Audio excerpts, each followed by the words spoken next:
नमस्कार दोस्तों, मैं हूं राहुल गुप्ता और आप देख रहे हैं दी फाइनेंशियल एक्सपर्ट।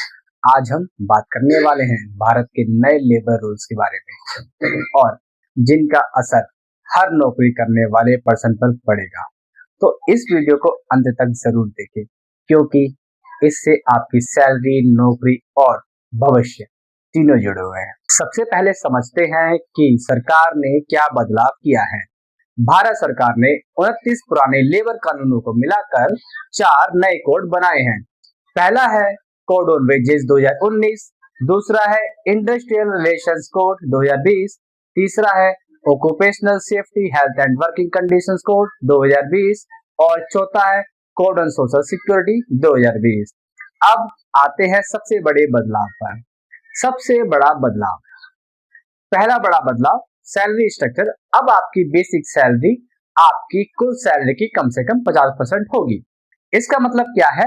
आपका पीएफ बढ़ेगा, ग्रेजुटी बढ़ेगी, लेकिन हाथ में मिलने वाली सैलरी थोड़ी कम हो सकती है। दूसरा बदलाव, 4 दिन काम।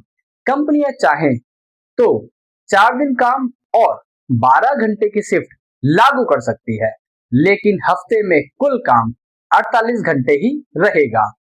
तीसरा बड़ा नियम, फुल एंड फाइनल सेटलमेंट। अगर आप नौकरी छोड़ते हैं या कंपनी आपको निकालती है तो कंपनी को आपका पूरा हिसाब सिर्फ 2 दिन के अंदर क्लियर करना होगा। चौथा, पीएफ और ग्रेजुटी में फायदा। बेसिक सैलरी बढ़ने से पीएफ और ग्रेजुटी दोनों बढ़ेंगे, जिससे आपका भविष्य ज्यादा सुरक्षित रहेगा। पांचवा, महिलाओं के लिए नया नियम। अब महिलाएं रात की शिफ्ट में भी काम कर सकती हैं, लेकिन कंपनी को उनकी सुरक्षा और ट्रांसपोर्ट देना जरूरी होगा। छठा, कंपनियों के लिए नियम। 300 कर्मचारियों तक की कंपनियां बिना सरकारी अनुमति के हायर और फायर कर सकती हैं। सातवां, लीव पॉलिसी। हर 20 दिन काम पर 1 दिन की छुट्टी मिलेगी। आठवां, गिग वर्कर्स के लिए भी फायदा। स्विगी, जोमेटो, ओला जैसे वर्कर्स को भी अब कोड ऑन सोशल सिक्योरिटी के तहत लाया गया है, जिससे उन्हें सोशल सिक्योरिटी बेनिफिट मिल सकते हैं।